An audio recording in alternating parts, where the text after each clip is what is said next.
Bom, queridos, vamos para a nossa palavra de hoje.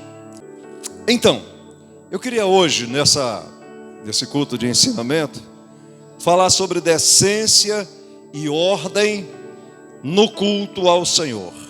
Decência e ordem no culto ao Senhor. Na vida, como eu disse, a gente precisa aprender o máximo sobre aquilo que nos interessa. E é interessante que, quando uma coisa interessa a gente se aplica, né? Pelo menos é o que deve ser. É o normal para os seres humanos. Quando você vê uma pessoa muito relaxada, ela não se aplica a uma função, possivelmente ela não goste daquela função que ela se propõe a desempenhar. E aí faz de qualquer jeito, o tempo não passa, é entedioso. Mas quando a gente gosta daquilo que a gente faz, a gente fica bom no negócio. Fica bom no negócio. Como é que nós devemos prestar o nosso culto ao Senhor? De qualquer jeito? Que tipo de culto? Qual é o culto que agrada a Deus? Qual é o culto que vai me alimentar? Como é que eu devo me comportar? É interessante que em todos os lugares aonde nós vamos, seja no avião, seja no navio, seja num auditório, aonde quer que a gente esteja participando de um evento ou de uma viagem, tem lá a forma como se comportar. Está lá no avião, tem coisas lá orientações que a gente fica morrendo de medo delas, né? Por exemplo, está lá escrito lá no panfletinho lá do avião, ali na frente de você, atrás do banco do passageiro da frente, que em caso o avião caia, use o banco para flutuar na água, se ele cair na água. Você fala, Deus me guarde, não é verdade? Mas está lá. Aí vem aquela moça lá, a máscara cai, ela mostra como usar aquilo se houver uma descompressão do ar, essa coisa toda. No navio a mesma coisa. Na igreja, como a gente se comportar? E lá tem para que, se precisar, você saber se comportar. Saídas à direita, saída à esquerda e tal. Ah, pastor, e na igreja? A gente precisa também saber como cultuar ao Senhor. É preciso isto, aprender. E você está num culto exatamente para aprender. Então, o que é decência, o que é ordem no culto ao Senhor? Eu vou lhes trazer alguns textos bíblicos. E o primeiro deles está em 1 Coríntios, no capítulo 14 e no versículo 26. 1 Coríntios 14, 26. Diz assim: portanto, que diremos, irmãos? Quando vocês se reúnem, cada um de vocês tem um salmo, uma palavra de instrução, uma revelação, uma palavra em língua ou uma interpretação. Tudo seja feito para a edificação da igreja. E o versículo 40 do mesmo capítulo diz: mas tudo deve ser feito com decência e ordem. Com decência e ordem. Então, Paulo, escrevendo aqui à igreja de Corinto, ele dá mais ou menos um esqueleto do culto, um formato, um script, né? Dessa liturgia do culto. Ele diz: e aí, irmãos, quando vocês se reunirem, um tem salmo, outro tem uma palavra de instrução, ensinamento, né? É assim que vocês devem fazer, uma revelação na palavra, outro uma língua espiritual, outro interpretando. Mas aí ele diz assim: tudo deve ser feito para edificação da igreja. Lembre-se que na escola bíblica dominical nós tivemos uma lição falando sobre igreja e prédio. A diferença entre prédio, templo, diga-se templo, e igreja, que somos nós. Eu até tinha falado, força de expressão dos irmãos, e às vezes até por falta de ensinamento mesmo, muitos crentes chamam o prédio de igreja. E aí fala assim: fui lavar a igreja, fui pintar a igreja. Enfim, essas coisas é o prédio, é o templo que se faz isso, lavar, pintar, limpar, enfim, é tudo para edificação da igreja. E quem é a igreja? Eu. você, somos nós. A igreja para edificação. O que é esta palavra chamada? O que significa a palavra edificação? É daí que vem a palavra edificar, construir, melhorar, crescer. Você está edificando a sua casa. Você começa onde? No alicerce, né? E vai depender a estrutura da casa, a casa que você está construindo, a estrutura dela, a segurança dela, vai depender da edificação, como que isso começou. Casa na areia, casa na rocha. Lembra disso? E no 40 tudo deve ser feito com decência e com ordem. O que é decência? Decência é a qualidade do que é decente, compostura, decoro. Aí a ordem, mas repetindo, o que é decência? Decência é a qualidade do que é decente, né? É compostura, é decoro. Por isso que os pastores de igrejas bíblicas tomam cuidado para que haja compostura, decoro. Lá nos políticos existe uma coisa chamada decoro parlamentar. O cara pode perder o mandato ou ter implicações porque quebrou esse decoro parlamentar. A Bíblia, aqui no caso do decoro do cristão, o que é?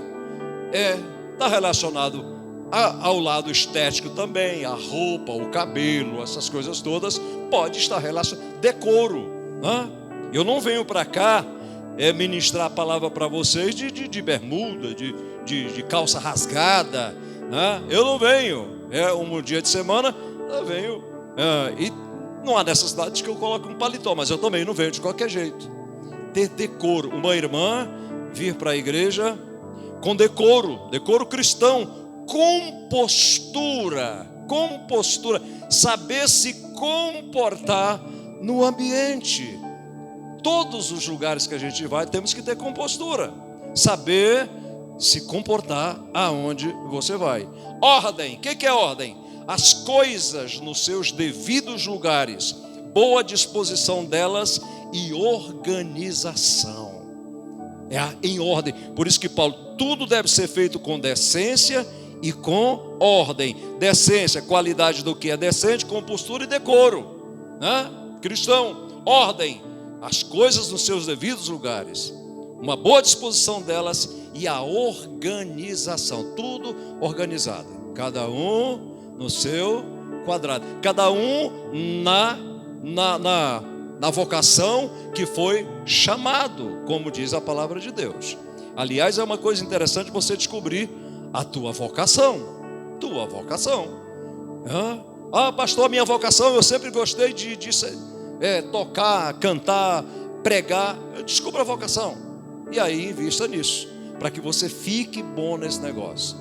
Não é aquilo que você não gosta, não vai perder tempo com isso. Quais seriam então, ou quais são as causas da desordem no culto ao Senhor? Prestem bem atenção.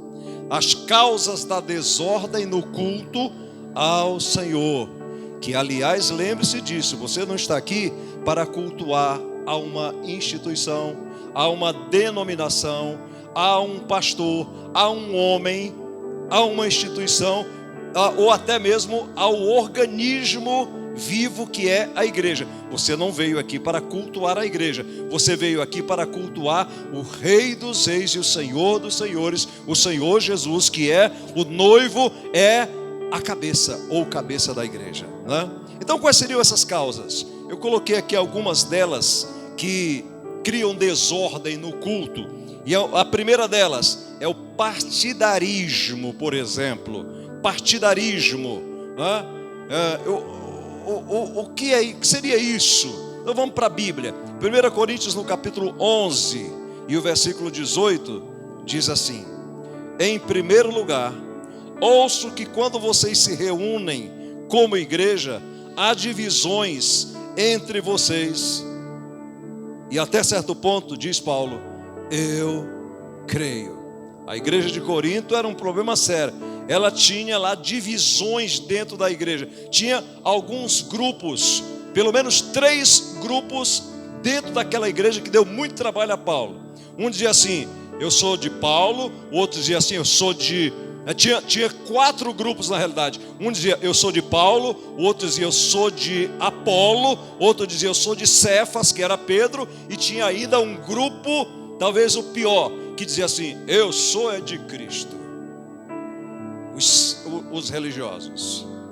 1 Coríntios capítulo 1, versículo 10, diz assim: irmãos, em nome do nosso Senhor Jesus Cristo, suplico a vocês, a todos vocês, que concordem uns com os outros no que falam, para que não haja divisões entre vocês, e sim que todos estejam unidos num só pensamento e num só parecer. Versículo 11: meus irmãos, fui informado por alguns da casa de Cloé de que há divisões entre vocês. Com isso quero dizer que cada um de vocês afirma, eu sou de Paulo, eu sou de Apolo, eu sou de Pedro e eu sou de Cristo. Acaso Cristo está dividido? Foi Paulo crucificado em favor de vocês? Foram vocês batizados em nome de Paulo? Por acaso? Olha, imagina uma coisa dessa, uma igreja com facções. Olha, não mexe comigo não, que eu sou do grupo do irmão Paulo, eu sou do Apolo, viu? Acho que lá tinha direita e esquerda. Eu sou de Pedro, eu sou de Cristo. Havia uma confusão, e até na ceia eles tinham problemas sérios. Uns comiam demais, outros ficavam sem nada. Era uma igreja com muitos problemas. 1 Coríntios capítulo 3, versículo 4, 5 e 6. Paulo diz assim: pois quando alguém diz, eu sou de Paulo, e outro, eu sou de Apolo, não estão sendo mundanos? Afinal de contas, quem é Apolo? Quem é Paulo? Apenas servos, por meio dos quais vocês vieram a crer, conforme o ministério que o Senhor atribuiu a cada um. Eu plantei, Apolo regou, mas Deus é quem faz crescer. Aleluia. Eu planto, eu prego a palavra, ela orienta, você ajuda, mas quem dá o crescimento é Deus. Ele é o Senhor.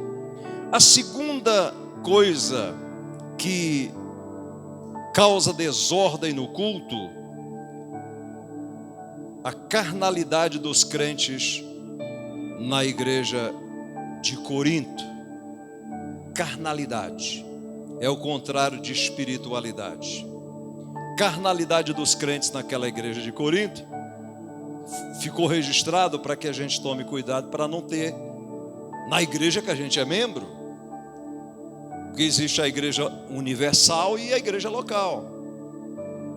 Então a gente tem que saber se comportar onde? Na igreja local nossa.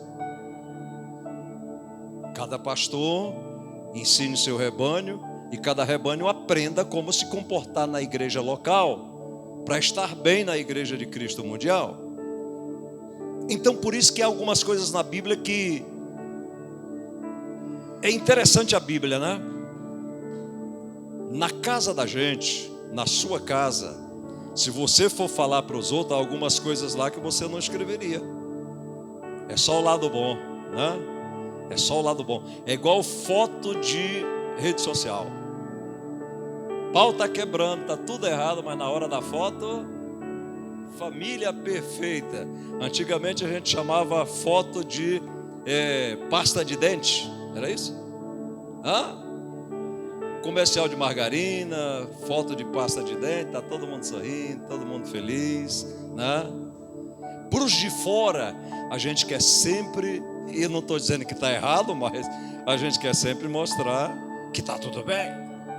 É igual o pau está quebrando dentro de casa, todo mundo brigando, um xinga o outro, um não respeita o outro e tal. De repente o telefone toca e é alguém que ligou. Aí a pessoa que está xingando o outro, quebrando o pau, vai lá atender com o maior carinho. Oi, querida, tudo bem? Oi, como é que está? Tá tudo bem. A pessoa que está do outro lado jamais imaginava que o pau estava quebrando, que a briga estava rolando solto dentro de casa. Até fica pensando, olha que família maravilhosa. Quando põe o telefone no gancho de novo, a briga continua. Mas na Bíblia tem umas histórias que não são legais, mas elas ficaram registradas, que é para que eu tome cuidado para não cair nessa mesma esparrela, não ser como o irmão. Agora tem que saber interpretar, porque tinha um irmão que dizia o seguinte: eu errei, pequei, porque Davi também fez. Então se Davi fez, eu também posso fazer. Só que o que ele esqueceu é que Davi pecou, Davi fez o erro, cometeu o crime, cometeu o pecado, Deus o perdoou, mas mesmo assim a espada nunca saiu da casa de Davi, nunca. Foi filho, irmão com irmã, incesto, Absalão perseguindo ele até que morresse o Absalão, e ele lamentar a morte do filho que ficou pendurado numa forquilha de árvore, e coisa desse sentido. Então a carnalidade dos crentes na igreja de Corinto ficou registrada também na Bíblia. E Paulo diz no capítulo 3, versículo 1, de 1 a 3, diz assim: irmão, eu não lhes pude falar como a espirituais, mas como a carnais, como a crianças em Cristo. Eu dei-lhes leite e não alimentos sólidos, pois vocês não estavam em condições de recebê-lo de fato. De fato, vocês ainda não estão em condições, porque ainda são carnais. Porque visto que há inveja e divisão entre vocês, não estão sendo carnais e agindo como mundanos. Isso é Paulo escrevendo à igreja de Corinto. Ele diz: eu não pude tratar vocês como espiritual, mas como carnais, como crianças em Cristo.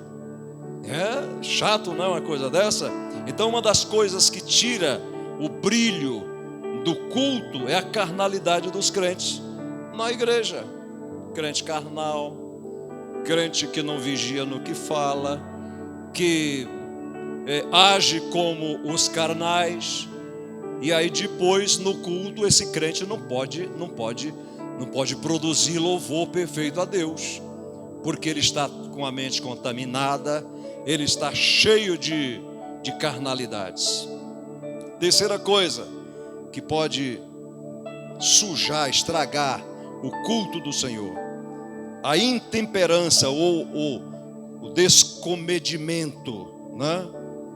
1 Coríntios 11, 21 diz assim: porque cada um come sua própria ceia sem esperar pelos outros. Assim, enquanto um fica com fome, o outro se embriaga. É aquela passagem de 1 Coríntios 11, onde depois vem a ceia do Senhor, falando sobre a ceia. Havia ali um descomedimento, ou seja, uma intemperança, uma falta de caridade uns para com os outros. Uns comiam a ponto de se embriagar. A ceia naquele tempo não era igual hoje, que nós temos um pedacinho de pão e um cálicezinho. Era para ficar bêbado, era para comer mesmo.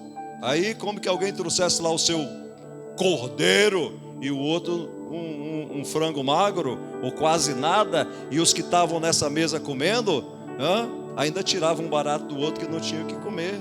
Não esperavam uns pelos outros. Era uma bagunça. A igreja de Corinto, Paulo escreveu 2 cartas grandes a essa igreja: 1 Coríntios, 2 Coríntios. Eles tinham muitos problemas. Primeiro tinha a questão da mitologia grega, que Corinto ficava na Grécia, enfim. E esses crentes deram muito trabalho. 1 Coríntios 13, que é que Paulo diz para eles, nas entrelinhas, o que? Vocês precisam aprender a amar. Vocês precisam aprender a amar. Porque ainda que eu falasse a língua dos homens e dos anjos e não tivesse amor, não seria nada. Seria como o chocalho que bate daqui a pouco ninguém ouve mais nada. Ainda que eu desse o meu próprio corpo para ser queimado e pisado pelos homens, distribuísse os meus bens, fizesse tudo isso e não tivesse amor, nada, eu não seria nada, não valeria nada. Aí ele diz: olha, corintianos, o amor tudo sofre, tudo suporta, tudo padece. No final ele termina o capítulo 3 dizendo, sabe uma coisa? Agora permanecem, pois, a fé, a esperança e o amor. Mas o maior destes é o amor. É isto. Se não tiver amor, se não tiver compaixão na igreja, nós temos um ajuntamento de inimigos, não um culto ao Senhor. O culto ao Senhor tem que ser diferente, de pessoas que se respeitam, de pessoas que se amam como elas são, mas que se amam, assim como Cristo nos amou. Cristo, quando demonstrou o seu amor por nós morrendo na cruz, e Paulo diz isso, olha, porque Deus provou o seu amor para conosco, nesse grande e maravilhoso fato, de quê? De ter dado Cristo Jesus por nós, quando nós éramos ainda pecadores. Sem deixar de falar no clássico versículo João 3,16. Porque Deus amou o mundo de tal maneira que deu o seu Filho unigênito, para que todo aquele que nele crê não morra, não pereça, mas tenha a vida eterna. Então ele nos amou como nós éramos e como nós somos, e foi nos aperfeiçoando. A Bíblia diz também que o amor encobre multidão de pecados. Esta é a verdade. Não quer dizer que passa a mão por cima do pecado e deixa ele continuar. Não, amor implica também em correção. Nunca esqueça disso. O pai que bate no filho, a mãe que dá umas lapadas no filho, não é porque não ame, é porque o ama. Aliás, a Bíblia diz que o pai que não corrige o seu filho, que retira a vara do seu filho, é porque não o ama. Esta é a verdade. Então, a igreja de Corinto tinha isso. Cada um queria ser melhor do que o outro, ninguém estava nem aí. Aí Paulo, sabe, eu recebi do Senhor, que eu vou dizer para vocês também, que na noite que foi traído, ele tomou o pão e pá. Ele ensina como é que esperem uns pelos outros. Como Paulo diz assim, pelo amor de Deus, crentes, esperem uns pelos outros. Aprendam a discernir o corpo do Senhor, porque senão, em vez de vocês adquirirem vida, vocês estão adquirindo morte. Por causa disso há entre vós, não é entre os outros não, é entre vós, muitos fracos e doentes, e muitos que já morreram, porque não discerniram o corpo do Senhor. E pensa que isso era para a igreja de Corinto só, é para a igreja de hoje também. A Bíblia não caduca, irmãos, é para a igreja de hoje também. Há muita gente doente, muita gente que já morreu literalmente, porque nunca aprendeu a discernir o corpo do Senhor. Vai de qualquer jeito, não cultua, é apenas um ajuntamento. Ajuntamento não é culto, é um ajuntamento. Lá no estádio de futebol tem um ajuntamento, duas torcidas, um de um lado, outro do outro. É tanto que agora é uma torcida só, né? Dependendo do jogo, não vai estar lá dois times jogando, é só uma torcida, porque se juntar os dois, um mata o outro. O pau quebra nas torcidas, não é assim? Ali não é uma congregação, é um ajuntamento. Ali não é uma assembleia de santos, não é uma assembleia de adoradores, é uma assembleia de pessoas fanáticas por um time de futebol. Mas elas, se deixar, elas matam os outros que estão do outro lado. Que é o que infelizmente a gente foi, não foi, se vê isso estampado aí nos programas de televisão. A igreja é diferente. Tem que ser um lugar onde a gente congregue, conviva. O que é conviver? É conviver com alguém, como ele é, como ele é. Por isso que eu sempre coloco o amor de mãe, um dos mais perfeitos depois do amor de Deus, acho que é o mais perfeito. Porque quem não é mãe tem raiva do bandido. A mãe é mãe. Ela diz, é meu menino, é minha menina. Eu vejo uma mãe que muitos pais não aguentam e vão embora, eles largam numa covardia imensa. Mas você vê uma mãe empurrando um carrinho de bebê com uma criança deficiente, que vai crescendo e vai ficando pesada, né? Muitas vezes o pai foi embora, mas a mãe está lá. ela carrega aquele peso, que na vista dos outros é só um peso, mas para ela não, para ela é seu filho. Ela se apega. Vocês já viram pais que têm filhos especiais? Eles dizem assim: como eu viveria sem ele? Como viveria sem ele ou sem ela? Se apegam. O que é que faz se apegar? É o amor. Ela não está nem preocupada se vai chegar um dia que aquele menino ou aquela menina vai pesar tanto que ela não consiga mais tirar da cadeira de rodas para levar para dar um banho. Ela nem pensa nisso, porque a força da mãe, a força do amor de mãe é muito maior do que a força física daquele corpo. Amor verdadeiro é isto. Eu já falei aqui um dia desse no culto. O que é um amor verdadeiro? Ele é um amor que acha forças aonde não existiria em outras pessoas. É aquela mulher que sai do trabalho numa noite fria e ela morrendo de cansada, com a cabeça doendo e muito cansada, e pensando o seguinte: chegar em casa hoje, tudo que eu quero é tomar um banho, cair na cama, comer alguma coisa, ou nem comer, cair na cama, e porque eu não aguento mais. Aí ela chega em casa e o seu bebê está com 39 graus de febre. E ela não tem carro. E o tempo está frio. Aonde vai parar o cansaço dela? Some. Ela pega seu filho, envolve em lençóis, e nem que seja a pé, ela vai buscar socorro no médico. Ela vai para o hospital. Mas era aquela mulher que tinha dito que só queria deitar e dormir. Mas agora o seu bebê estava com quase 40 graus de febre. Por que ela foi? Por causa do amor. Mas o vizinho possivelmente não fizesse isso. Vai passar, dá um remedinho, até amanhã passa. Entendeu? Quando não cultuamos de coração, olha só. Quando o culto não é aceito pelo Senhor, aqui comigo, não perde o foco não. Quando o culto não é aceito pelo Senhor, primeiro ponto, quando não cultuamos de coração. E olha que Deus sabe, viu? Eu engano você, você engana a mim, mas a Deus não. A Deus não, Ele sabe de tudo. Olha só, Isaías, capítulo 29, versículo 13, diz assim: o Senhor diz, 2 pontos, o Senhor diz: esse povo se aproxima de mim com a boca e me honra com os lábios, mas o seu coração, está longe de mim.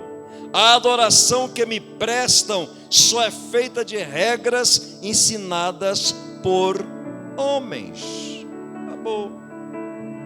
Esse povo se aproxima de mim com a boca, me honra só de boca, só dos lábios, mas o coração está longe. Eles estão ligados em coisas de homem, regras de homem, ensinamento de homem, discordando da palavra. Porque não é assim, porque o fulano disse que é assim. Está de corpo presente aqui, mas o coração está longe.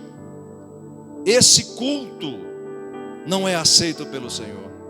Ezequiel 33 e 31. Ezequiel 33 e 31. Eu estou no NVI aqui. O meu povo, olha que versículo. Deus diz para Ezequiel que ele pregasse para Israel, entregasse o recado de Deus.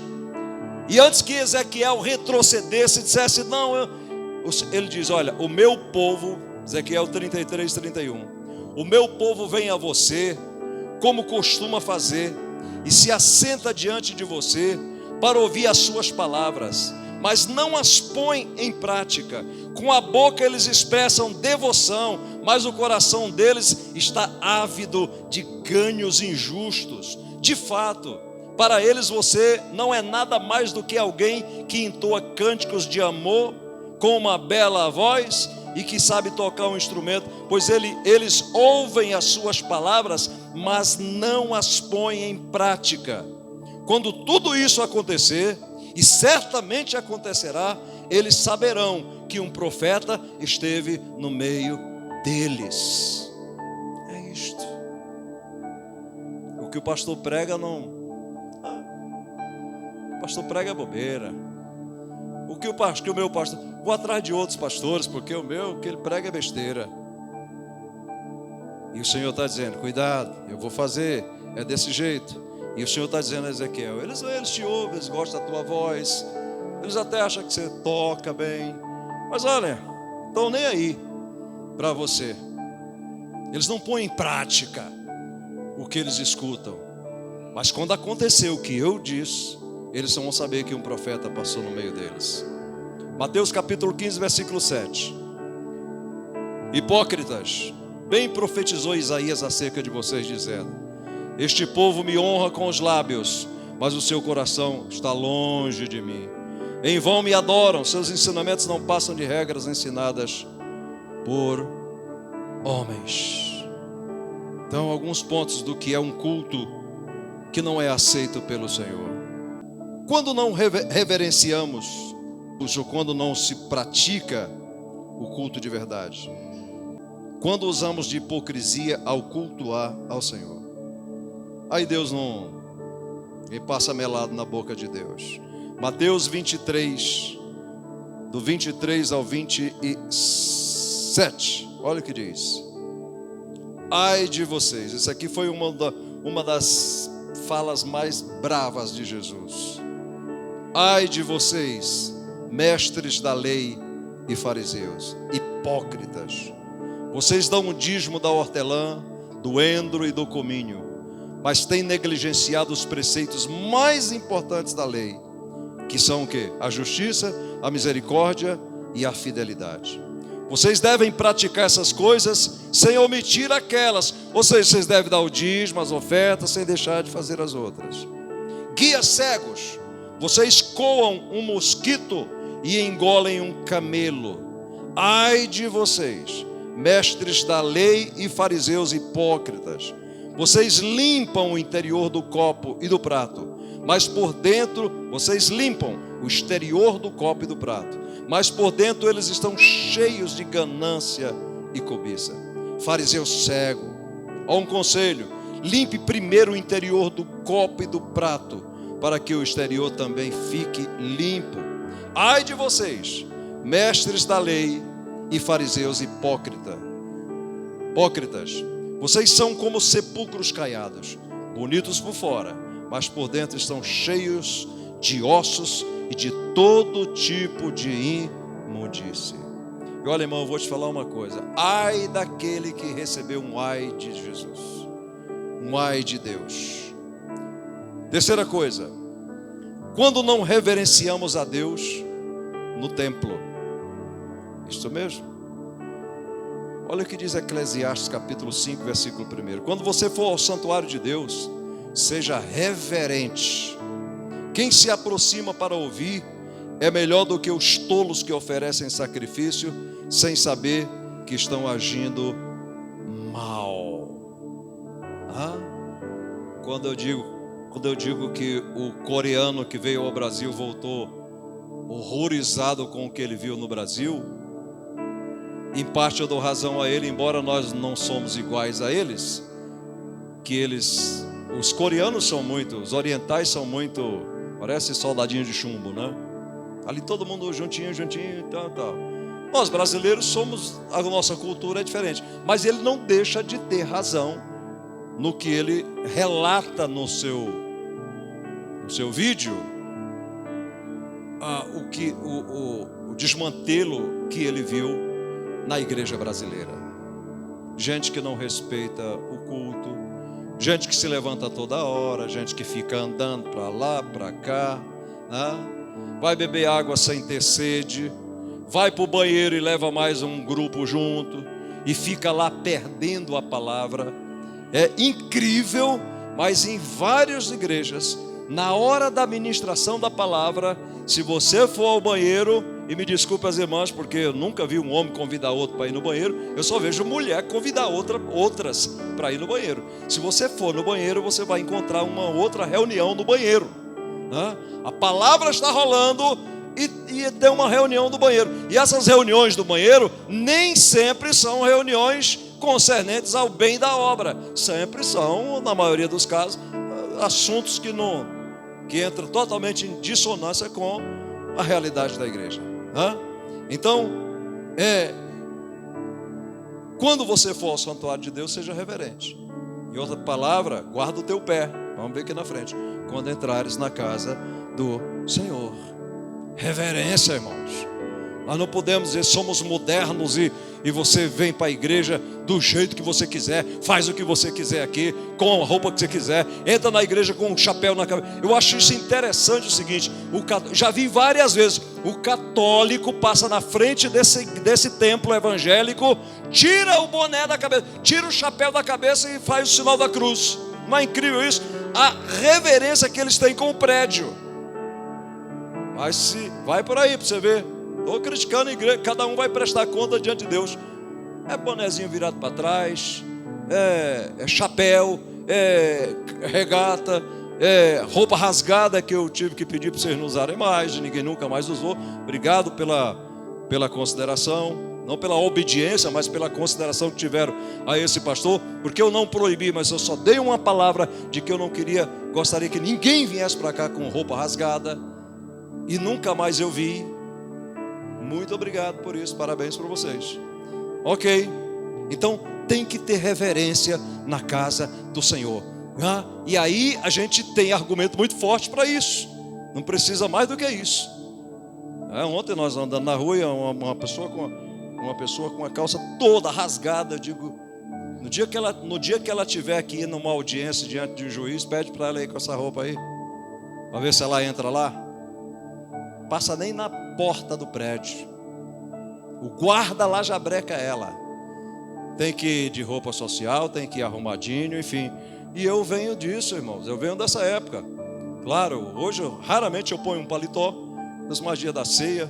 Não gosto de paletó. Eu acho que acho que não fico bem de paletó. No entanto, não podemos exagerar. Vem para a igreja, vem cultuar ao Senhor. Coloca a sua roupa, melhor roupa que você tiver, principalmente no culto público de domingo, vem em ordem, né? Êxodo, no capítulo 3, no versículo 5. Então disse Deus: não se aproxime, tire as sandálias dos pés, pois o lugar em que você está é terra santa. Olha só, para estar diante de Deus, hoje é incrível, irmão, como as pessoas acham que Deus é um mané qualquer, que você pode entrar na frente dele de qualquer jeito. Moisés está em cima do monte, lá cuidando das ovelhas do seu sogro, de repente começa a pegar fogo em volta dele, a sarça queima, mas não se consome, e aí ele quis se aproximar, e olha o que o Senhor diz, olha só, não se aproxime, tire as sandálias dos pés, pois o lugar em que você está é terra santa. O que é tirar a sandália do pé? Pisa no chão, sente o lugar aonde Deus está, sinta que você está num lugar diferente. Uma coisa é você entrar no sacolão ali que vende melancia, e outra coisa é você entrar no templo onde nós adoramos o Senhor.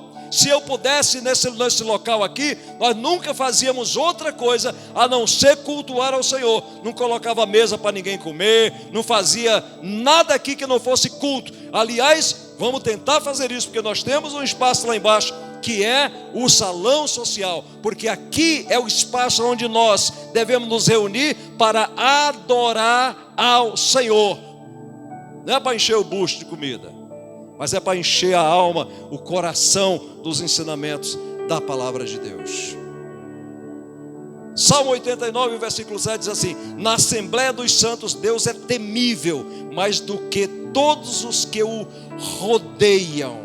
Na Assembleia dos Santos Deus é temível, reverência ao Senhor. É interessante que hoje tem gente que fala: Deus falou comigo. Parece que é mais fácil do que a vizinha de lado. Eu falei com Deus. Tudo bem, você falou. A gente pode falar com Deus, o véu rasgou e tal. Mas Deus falar com a gente não é de qualquer jeito, irmãos. Não é de qualquer jeito. Vamos lá. Aliás, se você for para os relatos bíblicos, quando Deus falou com as pessoas, que era Deus mesmo, as pessoas não aguentavam. Deus falou com o Daniel, Daniel caiu no chão e ele tentou se levantar, os joelhos tremiam e ele batia um no outro e ele não conseguia. Anjo não é nem Deus, mas um anjo aparecia a João e ele caía no chão como morto. O anjo, daí ele quis adorar o anjo, falou, pegou na mão dele, levanta e falou assim, adora somente a Deus. Hoje fala assim, Deus falou comigo, então parece que é o carinha ali do açougue. Olha, Deus falou comigo. A maioria dessas que fala Deus falou comigo é papo. Não é verdade. Foi o teu pensamento, foi tua intuição, foi sei lá o quê. Uma fantasia da sua cabeça. Quando Deus fala com a gente é muito forte, irmãos. É muito forte. Não é qualquer. Deus falou comigo. Cuidado com essa expressão, Deus falou comigo. Só fala isso quando você tiver certeza que foi Deus mesmo que falou com você. E olha que às vezes nem é Deus, é o diabo. Vamos lá, quarto ponto. Quando nós, mais um ponto que eu coloquei aqui, nesse quesito de quando não cultuamos de coração e não agradamos a Deus. Quando oferecemos sacrifício de tolo. Olha o que está escrito em Eclesiastes 5, a parte B, que eu já li, mas eu vou ler a B.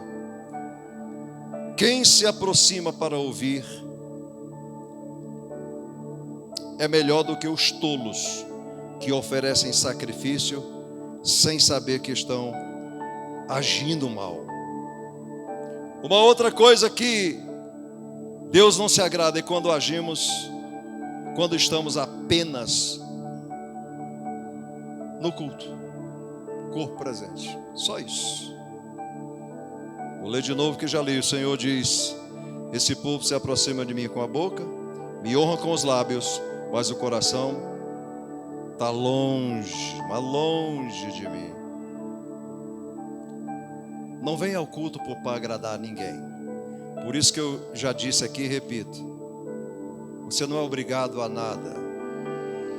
Porque se você fizer alguma coisa por obrigação, você pode até agradar a mim, mas e a Deus? Olha, aquele irmão veio, aquela irmã veio. Mas você tem que vir por causa do compromisso de gratidão que você tem para com o Senhor. É ao Senhor que você tem que agradar.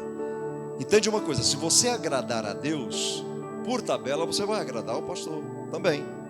Mas você pode agradar o pastor e não agradar a Deus. Você está entendendo? Eu vou porque senão meu pastor não vai gostar. Ou então meu pastor vai me dar bronca. Nem vem, se é por isso, nem vem. Porque o filho não precisa se implorar ao filho para ele voltar para casa.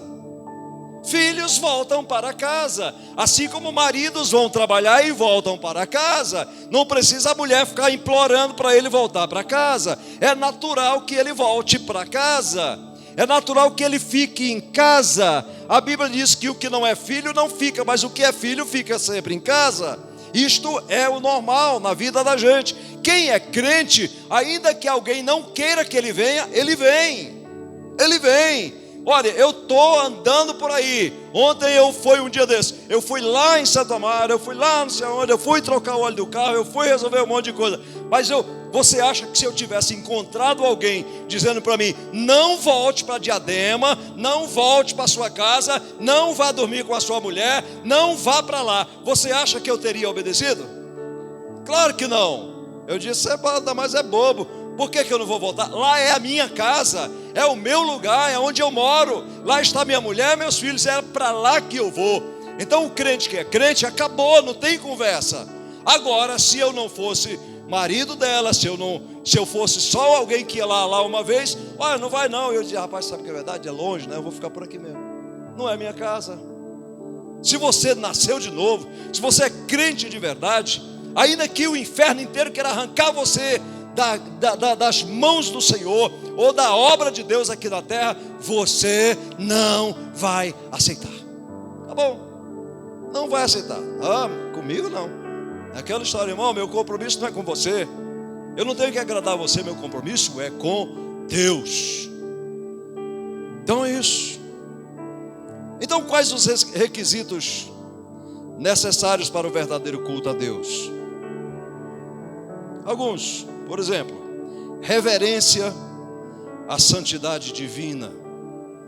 Reverência, guarda o teu pé. Reverência à santidade divina é um deles. Um outro, postura, decência, ética para se portar na casa de Deus. Guarda o teu pé quando entrares na casa de Deus, porque chegar-se para ouvir é melhor do que oferecer sacrifício de tolos, pois não sabem que fazem mal. Um outro ponto, louvar, meditar, orar e expressar gratidão ao Senhor. Olha o Salmo 50, versículo 14. Ofereça a Deus em sacrifício a sua gratidão. Cumpra os seus votos para com o Altíssimo. Aqui está uma essência maravilhosa do culto. Qual é ela? A gratidão. Ó Deus, eu venho para te agradecer. Te agradecer primeiro pela minha salvação, que é impagável. Eu não poderia tê-la. O Senhor me deu. Prêmio maravilhoso. Eu era um coitado que ia para o inferno e hoje eu estou remido, salvo por Jesus. Obrigado, Senhor. Obrigado pela minha família, pela minha saúde. Gratidão ao Senhor. Mas a religião costuma ensinar que você tem que vir para pedir, né?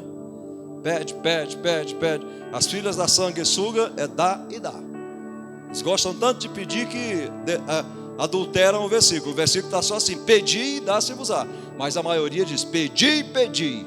É só uma vez. Batei, mas aí batei e batei. É só uma vez para bater. É só uma vez. É só uma vez. Aliás, o ser humano gosta de bater para conseguir alguma coisa. Moisés teve problemas com Deus com isso. Quando o povo clamou e não tinha água e tal, Deus falou para Moisés: Moisés, vai lá e bate na rocha. Bate na rocha e vai ter água. Moisés chegou lá e pá, cajado na rocha. Quando ele bateu na rocha, saiu água. E o povo bebeu, foi aquela alegria. Aí mais uma vez aconteceu de novo. Aí o Senhor disse: Moisés, agora você vai lá e fala a rocha. Não era mais para bater, era para falar. Mas Moisés estava tão acostumado com o bater que ele chegou lá e desobedeceu a ordem de Deus, que era só para falar. Ele chegou lá e pá, de novo na rocha. E Deus não gostou disso. Deus não mandou bater dessa vez, Deus mandou só falar. Por isso que a gente tem que estar antenado com as coisas de Deus. É para bater, eu vou bater. É só para falar, eu vou só falar. Simples assim. Então oferecer a Deus em sacrifício a sua gratidão. Cumprir os votos para com o Altíssimo. Aliás, como nós somos suscetíveis a quebrar votos que a gente faz com Deus. Essa semana eu estava lembrando de que todo crente desta igreja, batizado por esse pastor, diz sim na hora que eu pergunto dentro das águas batismais. A terceira pergunta que eu faço, qual é? Meu irmão, tu te submete às regras disciplinares, ou seja, de correção da igreja, quando um dia tu falhar, tu pecar e precisar ser corrigido? Sim. Mas na hora que a correção vem, não aceita. Quebrou o voto. E não foi feito a um homem, foi feito a Deus. E quando nós quebramos regras, quando nós quebramos votos, quando nós infringimos regras e leis, nós nos sujeitamos a penalidades. Simples assim. É como quem passa o farol vermelho. Está sujeito. Nós motoristas, quando a multa chega, ainda vem a foto foto indigesta. Lá vem a foto da placa do carro. E você olha e fala, é a minha placa mesmo. Mas eu passei o farol vermelho e a câmerazinha foi lá e tirou a foto, a traseira do meu carro e a foto. Ai, meu Deus do céu, que foto cara. E ainda é preto e branco, nem colorido é preto e branco. É assim, infringiu regras. Então, quando nos envolvemos no culto, quando reverenciamos ao Senhor em espírito, corpo e alma. Quando é que a gente se envolve no culto? É quando, lembra que eu ensinei na escola bíblica que o homem é tricotomo? Corpo, alma e espírito? Quando nós colocamos tudo à disposição do Senhor. Meu corpo, minha alma, meu espírito. Mas só faz isso aqueles que são humildes. Lembra do publicano lá de Lucas no capítulo 18, versículo 13, já estou encerrando. Diz assim, mas o publicano ficou à distância. Ele nem olhava para o céu, mas batendo no peito dizia, Deus, tenha misericórdia de mim, que sou pecador. Porém o fariseu não fez isso. Ele nem orava, apenas se exaltava. Olhava para o publicano e humilhava, dizendo assim, eu sou isso, sou o cara, e eu não sou como os demais homens. Ok? O publicano não, estava lá, reverenciando, o corpo em reverência, a alma, o espírito. Tenha misericórdia de mim, Senhor, eu careço do Senhor. Culto é lugar para a gente baixar o nariz, irmãos. Culto é lugar para a gente reverenciar. Culto não é lugar de briga. Culto não é lugar de nariz empinado. Culto não é lugar de raiva. Culto é lugar da gente reverenciar ao Altíssimo. Ao Altíssimo. Quando nós entendemos algumas coisas da terra, fica mais fácil entender o relacionamento com Deus, embora Ele seja imensamente amoroso. Nos países, inclusive nós já fomos, Brasil, regime monárquico, mas nos países de monarquia, rei, pensa que entra na frente, na presença do rei, na hora que quer, de qualquer jeito? Não, é anunciado e o rei, se ele mandar entrar, você entra, caso contrário, não. E para sair, alguns reinos da Bíblia, assim como Neemias, era mordomo de um deles, a reverência é grande, sai andando de costas e reverenciando. Quando o rei ordena, pode sair da frente dele. Não é desse jeito não. Para que Esther fosse apresentada ao rei, um ano sendo preparada, 6 meses no óleo para amaciar a pele, e depois mais 6 meses sendo perfumada para ser recebida pelo rei. Você quer que o rei te receba fedorento, de pecado, de ira, de raiva, de tudo? Tem que amaciar. Ainda bem que o sangue de Jesus é capaz de nos purificar de todo o pecado. Quando nós deixamos, quando nós queremos. Ele não impõe nada para ninguém. É quando você quer. Eis que estou à porta e se alguém ouvir a minha voz e abrir a porta, eu entrarei em sua casa, cearei com ele e ele comigo. Se não ouvir, se não abrir, ele também não entra, ele vai bater em outra porta. Então que Deus nos abençoe. Decência e ordem no culto ao Senhor. Tem que ter decência, sem ser triste, né? Alegria na presença do Senhor, alegria, mas com decência, com respeito. Começou o culto, acabou a conversinha paralela. Começou o culto, acabou. Eu sempre fui muito ligado do que acontece aqui na frente.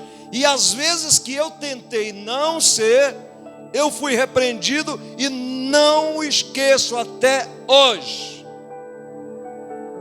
Nunca foi intencional, mas eu me lembro de uma vez num estádio lotado, estava um pastor pregando, e eu toquei na perna de um irmão para perguntar um negócio para ele. Era até o Norton, aquele Norton do Nascimento que já morreu. E aí o Norton, conversamos antes do culto, ele veio até aqui na igreja, né?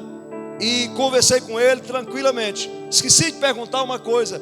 Já tinha começado a palavra e estava o Estevão Hernandes pregando. E aí eu dei um toque aqui na coxa do Norton para perguntar. Ele olhou para mim e falou assim: apóstolo está pregando agora. Eu digo: tome. Entendeu? Aí quando terminou o culto, eu não lembro se eu perguntei para ele ou não perguntei mais. Eu sei que ele não me respondeu. E o Norton Nascimento tinha menos tempo de crente do que eu. Isso eu garanto a você. Então, reverência na casa do Senhor. Se a gente não tomar cuidado, tem gente usando celular, tem gente mandando recado, tem gente desrespeitando a Deus na hora do culto. Reverência, irmão. Você está diante do Rei dos Reis e do Senhor dos Senhores, e é Ele que está falando. E a Bíblia diz que quando Deus fala, cale-se toda a terra. Simples assim. Então que Deus nos abençoe. A Ele seja a honra, a glória, o domínio e o louvor para todos sempre.